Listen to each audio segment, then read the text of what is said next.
Oi, pessoal. Sabe, no Brasil, existe uma distância enorme entre o direito à saúde que é prometido no papel e o que as mulheres realmente vivem no dia a dia.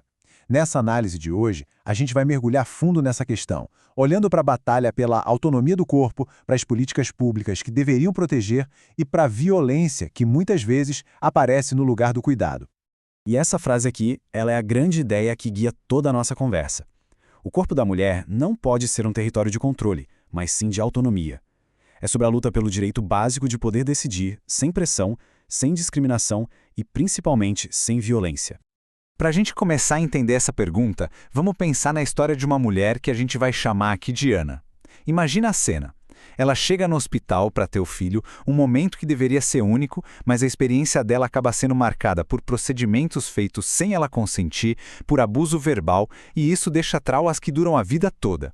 A história dela, infelizmente, já começa a responder a nossa pergunta: por que falar de saúde reprodutiva é também e muito falar sobre violência?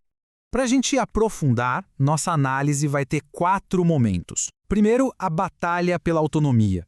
Depois, a gente olha para a promessa das políticas públicas. Em seguida, a gente encara a realidade da violência. E, por fim, vamos entender os números que mostram o tamanho do problema. Ok, vamos lá. Antes da gente entrar em leis, em estatísticas, é preciso entender o lado humano disso tudo, a batalha pessoal que torna esse tema tão urgente. Pois é, a experiência da Ana, com toques vaginais dolorosos e sem aviso, gritos, procedimentos feitos à força, não é um caso isolado, sabe? Infelizmente, ela é o retrato da realidade de milhares, milhões de mulheres no Brasil. Um momento que deveria ser de acolhimento e respeito acaba se tornando uma violação da dignidade e do próprio corpo. Bom, diante de histórias como a da Ana, a gente se pergunta, mas e a lei? O que ela diz? Porque se a gente for olhar o que está escrito, o Brasil construiu sim uma estrutura que parece bem robusta para garantir a saúde e os direitos das mulheres. Se a gente olha essa linha do tempo, dá para ver uma evolução clara ao longo das décadas. A Constituição de 88 foi o grande ponto de partida, né? Colocando a saúde como um direito de todo mundo. Depois, vieram políticas mais específicas, até chegar em leis bem recentes que reforçam o acesso ao planejamento familiar. Ou seja, a estrutura legal, ela existe. O PNAísmo, em especial, é um verdadeiro marco. Os objetivos deles são, basicamente, a promessa de um sistema de saúde ideal, garantir direitos, ampliar o acesso e, o ponto crucial, focar na humanização do atendimento. A meta é enxergar a mulher como um todo, de forma integral e respeitosa. Mas e na prática? Como isso funciona na vida real? É exatamente aqui que a gente entra no abismo que existe entre a promessa bonita dessas políticas e a realidade dura que tantas mulheres enfrentam. O nome para isso é violência obstétrica. E é fundamental entender uma coisa. A gente não está falando de um erro médico isolado, de um profissional que teve um dia ruim. Não. É uma violência que parte da própria instituição, praticada por pessoas do sistema que deveriam justamente garantir o atendimento humanizado que a lei promete. E para ter uma ideia de que a história da Ana não é um ponto fora da curva, olha esse número. Um estudo da Fiocruz, lá no Rio de Janeiro, revelou um dado chocante. 65% das mulheres disseram que sofreram alguma forma de violência no parto. 65%! Isso mostra o quanto o problema é sistêmico e espalhado. E como essa violência aparece no dia a dia? Bom, pode ser por meio de gritos e humilhações, sabe? Coisas como na hora de fazer não gritou, ou então procedimentos invasivos feitos sem pedir permissão, ou até mesmo negar um direito básico, que é ter uma pessoa de confiança junto durante o parto. As consequências dessa falha do sistema não são apenas traumas psicológicos, o que já seria gravíssimo.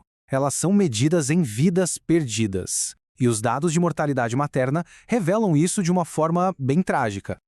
Vamos olhar para a razão de mortalidade materna. Percebam o pico absurdo em 2021, que foi muito impulsionado pela pandemia. Apesar de os números terem caído desde então, eles ainda estão muito, mas muito acima da meta do Brasil, que é de chegar a 30 mortes por 100 mil nascidos vivos. A recuperação existe, mas é lenta demais.